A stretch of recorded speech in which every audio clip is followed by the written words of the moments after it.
بسم اللہ الرحمن الرحیم۔ السلام علیکم۔ پروگرام رمضان کریم کے ساتھ میں ہوں آپ کا میزبان یاسر خان۔ ناظرین، رحمتوں اور برکتوں کا مہینہ رمضان المبارک جو ہے وہ اپنے اختتام کی جانب گامزن ہے، اور آخری عشرہ جو ہے رمضان المبارک کا وہ جاری ہے۔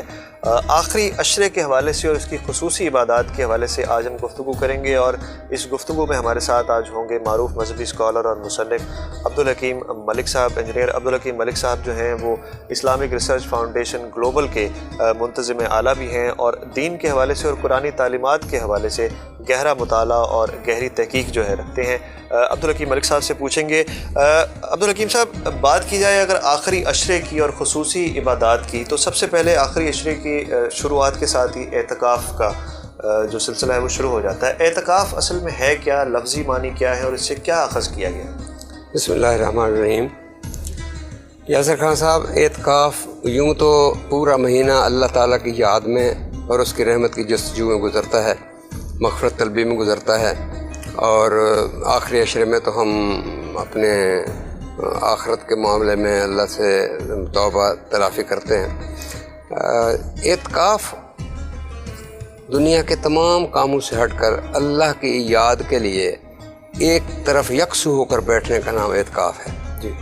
اس کے لیے یہی آخری دن جو ہے، آخری عشرہ جو ہے، اس میں مومنین جو ہیں جن کو اللہ تعالیٰ توفیق دیتا ہے، وہ اس وقت اس گھڑی کو یوں استعمال کرتے ہیں کہ وہ مسجد کے ایک کونے میں چلے جاتے ہیں اور اللہ کی یاد میں مستغرق ہو جاتے ہیں۔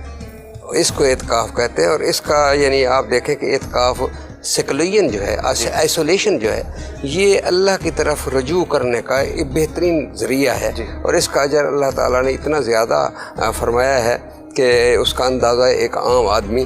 کو اندازہ میرا خیال سے قیامت کے دن ہی ہوگا، جب وہ اللہ تعالیٰ کی عنایت سے سرفراز ہوگا۔ دیکھیں، اس کو اعتکاف میں 4 مثالیں یوں دوں گا کہ غار حرا میں نبی کریم صلی اللہ علیہ وسلم کا جو قیام تھا وہ بھی تو اعتکاف ہی تھا، سیکولین تھا، اللہ کی یاد میں یکسوئی کے ساتھ بیٹھنا، اور پھر نزول قرآن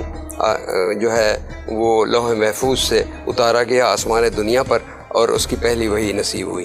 اسی طرح آپ دیکھیں اصحاب کہف کا تعلق اللہ سے جوڑنا، کہ اس وقت جو تشدد تھا، جو عیسائیت کے جو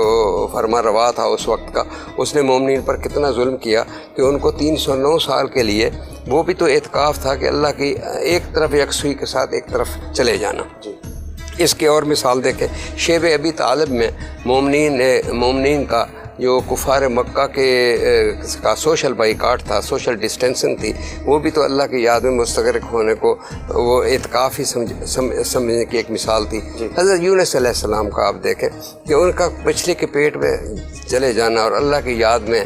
مستغرق ہو جانا کہ لا الہ الا انت سبحانک انی کنت من الظالمین، اور اس کا پھر اجر دیکھیں کہ اللہ تعالیٰ نے کیا اجر عطا فرمایا۔ اسی طرح حضرت موسیٰ علیہ السلام کا دیکھیں کہ آپ کوہ طور پر چلے گئے، اور 40 روز کے لیے وہ جو وہاں انہوں نے قیام کیا وہ اعتکاف ہی تو تھا۔ تو اعتکاف جو ہے یہ نبیوں کی سنت ہے، اور نبی کریم صلی اللہ علیہ وسلم کی فضیلت سے اور ان کی مہربانی سے ہم مسلمانوں پر یہ ایک خوبصورت موقع ملا ہے کہ ہم اگر 10 دن اللہ تعالیٰ کی یاد کے لیے مختص کر دیں تو اس کا اجر لا جواب ہے، اور اس کا کوئی حساب نہیں۔ اچھا عبدالحکیم صاحب، اگر بات کی جائے اعتکاف کے حوالے سے، تو حدیث کی روشنی میں اور قرآنی تعلیمات کی روشنی میں اعتکاف کے دوران، قیام کے دوران کیا معمولات عبادات کے ہونے چاہیے، اور مرد حضرات اور خواتین کے لیے کیا احکامات ہیں اعتکاف کے لیے؟ یاسر صاحب، اعتکاف کے دوران کوئی خاص جو ہیں عبادات کے کوئی تفصیل نہیں ہے۔ عبادات وہی ہیں کہ مستغرق رہنا ہے آپ نے اللہ کی یاد میں، توبہ استغفار میں، کلمہ درود شریف کے ورد میں، پابندی نماز میں، صلاۃ تراویح خشوع خضوع کے ساتھ پڑھنے میں، اور پھر جو ہے وہ صلاۃ اللیل پڑھنے میں، اور کثرت دعا سے، اذکار کے ذکر سے، اور آئندہ جو ہے اصل میں محتاط زندگی گزارنے کا ایک عزم، اللہ کے رضا کے لیے اپنی زندگی کے طور و اطوار کو تبدیل کرنے کا عزم، نبی کریم صلی اللہ علیہ وسلم کی سنت سے محبت کا اور اس پر عمل کرنے کا عزم، اور اسی میں یہ 10 دن جب گزر جائیں، کثرت قرآن کریم کی تلاوت، کلام پاک ہو جائے، معنی اور اس کے یعنی مطالب پر غور ہو جائے، اس کے ترجمہ کے ساتھ پڑھنے پر غور ہو جائے، اگر جو بھی کام ہے صرف اللہ کی رضا کے لیے علیحدگی میں بیٹھ کر جب آپ جو بھی کریں گے تو وہ اللہ تعالیٰ کی بارگاہ میں قبولیت کا درجہ رکھے گا۔ عبدالحکیم صاحب، اعتکاف کے بارے میں جو اعتکاف کا اجر ہے اس کے حوالے سے احادیث مبارکہ سے کیا پتہ چلتا ہے، اور احکامات خداوندی کیا ہیں، اور قرآن میں کیا اس کے حوالے سے ذکر ہے؟ قرآن کریم میں اعتکاف کا جو ذکر ہے اللہ تعالیٰ کی یکسوئی کا، وہ ہمیں واضح ملتا ہے، اور نبی کریم صلی اللہ علیہ وسلم نے اس کا جو اجر ہے وہ مومنین کے لیے خوشخبری دی ہے جنت کی، حصول کی، اور اللہ تعالیٰ نے اس کا اجر جو ہے، کیونکہ اللہ تعالیٰ نے فرما دیا ہے روزہ میرے لیے ہے اور اس کا اجر بھی میں دوں گا، تو یہ ماہ رمضان کی خصوصی عبادات کا یہ جو 10 دن بیٹھنا ہے یہ بے پناہ اس کا اجر ہے۔ اس کے لیے اللہ تعالیٰ کے احکامات اور نبی کریم صلی اللہ علیہ وسلم کی احادیث مبارکہ اس میں واضح ملتی ہیں، جس سے ہمیں یہ پتہ چلتا ہے کہ یہ عمل غیر معمولی جو ہے اجر و ثواب کا باعث ہے۔ اعتکاف کی بات کی جائے تو اعتکاف کا جو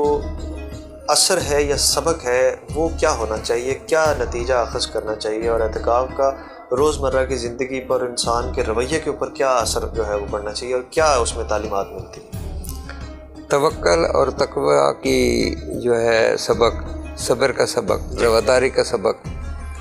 انسانوں کی حقوق العباد کی ادائیگی کا سبق، انسانوں سے دوستی کا سبق، اللہ تعالیٰ کی ناراضگی کے ہر عمل سے دور رہنے کا سبق، اور پھر یہ ہے کہ اپنی زندگی میں ماہ رمضان کے بعد بھی نماز کی پابندی اور تلاوت کلام پاک میں اس کی روح قرآن تک پہنچنے کی کوشش، اور اپنے اعمال کا سدھار کہ قول و فعل میں تضاد ختم ہو، معاشرتی زندگی میں ہمارا ہر عمل اللہ تعالیٰ کے احکامات کے مطابق ہو۔ ہم تاجر ہیں، ہم ملازم ہیں، ہم اسٹوڈنٹ ہیں، جو بھی ہیں، ہماری زندگی میں اللہ تعالیٰ کے احکامات کی ایک چھاپ نظر آیا کہ ہم نے واقعی ان کا تراویح سنی، اللہ کے احکامات کو مانا، 10 دن کے لیے سیکولرزم اعتکاف کیا، اور اس پر ہم عمل پیرا ہونے کا عزم کرتے ہیں۔ آخری عشرے کی بات کی جائے تو آخری عشرے میں خصوصی عبادات کے ساتھ اعتکاف ہے، اور اعتکاف کے ساتھ ہی جو اہم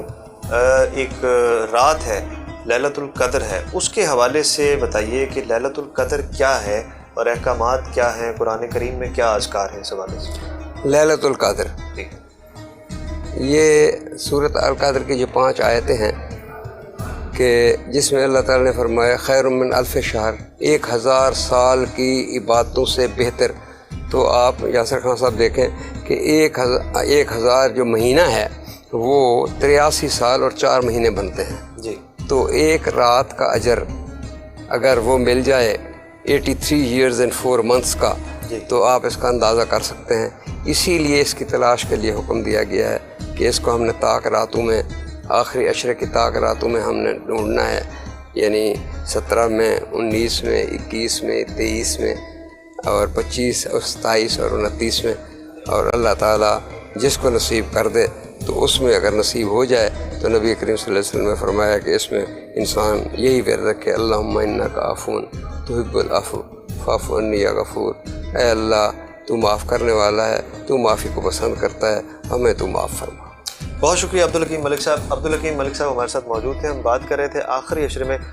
خصوصی عبادات کے حوالے سے، اور اپنے آئندہ پروگرام میں بھی ہم خصوصی عبادات جو ہیں آخری عشرے میں کون سی کرنی چاہیے، اور خاص طور پر لیلۃ القدر کے حوالے سے اور لیلۃ القدر کی فضیلت کے حوالے سے اپنے کل کے پروگرام میں دوبارہ اس پر گفتگو کریں گے۔ تب تک کے لیے اجازت دیجیے، اللہ حافظ۔